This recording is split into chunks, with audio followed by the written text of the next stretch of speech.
will continue with the last periodic trend, that is metallic character. Metallic character. This is the last periodic trend. Now we will discuss how this metallic character varies in the modern periodic table. This metallic character depends on the size of the atom. We all know that as we move top to bottom in the modern periodic table, the size goes on increases. Why the size increases? The number of shells are increasing, then the electrons are added to the new shell, then the attraction between this proton and the electron which is present at the valence shell decreases. The attraction between this proton and the electron present at the valence shell decreases. As the attraction decreases, then atom easily lose this electron. Then when the atom loses this electron, then it only remains with this proton. When the atom only remains with this proton, then the metallic character increases.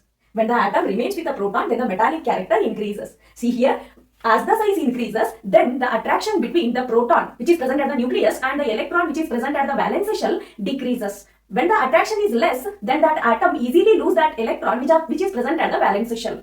Then the atom remains with the proton. As the number of protons are increases, then the metallic character obviously increases in the modern periodic table, which means that top to bottom in the periodic table, that is, as we move top to bottom in the periodic table, metallic character increases. Top to bottom, metallic character increases. Similarly, as we move left to right in the periodic table, left to right in the periodic table, the size of the atom goes on decreases. Why the size decreases? Because the electrons goes on adding in the same shell.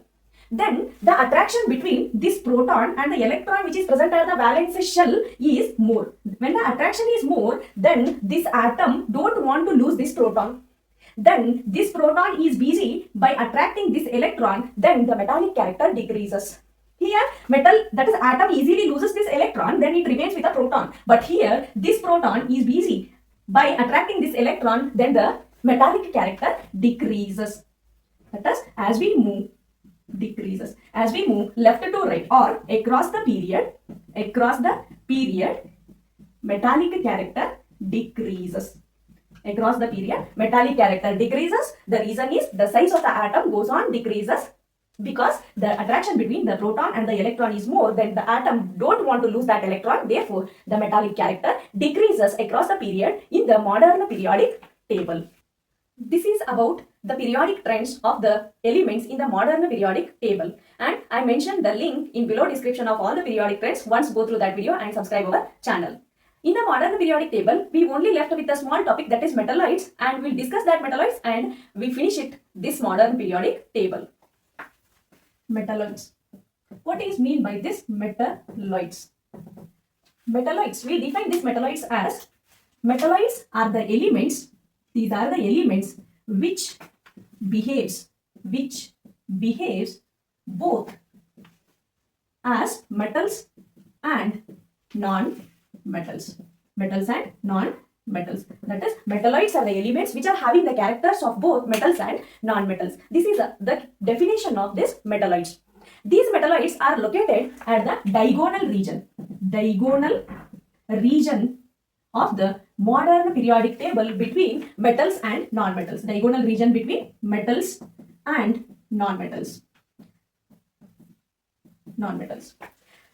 The example for these metalloids are boron, silicon, germanium, arsenic, antimony, tellurium, polonium. These are some examples for metalloids. These are having the characters of both metals and non-metals. Now we will discuss the properties, some of the properties of these metalloids. Some properties of metalloids.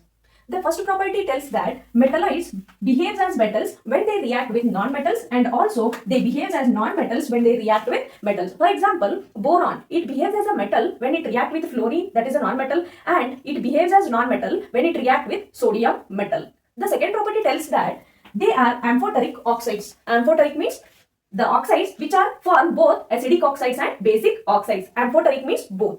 The oxides which are behaving as both, or they form both acidic oxides and basic oxides, are called as what? Amphoteric oxides. That is, these metalloids form amphoteric oxides. Third property is boron, silicon, germanium behaves as semiconductors. What is mean by these semiconductors? Semiconductors are the elements which are having the properties of both conductors and insulators, or the properties lies between Conductors and insulators are called as what? Semiconductors. Here, boron, silicon and germanium are behaves as semiconductors. The last property is all the metalloids are having different melting point and boiling point. This is about the properties of metalloids and this is about the topic metalloids. This completes the modern periodic table. For more educational videos, subscribe our channel. Thank you.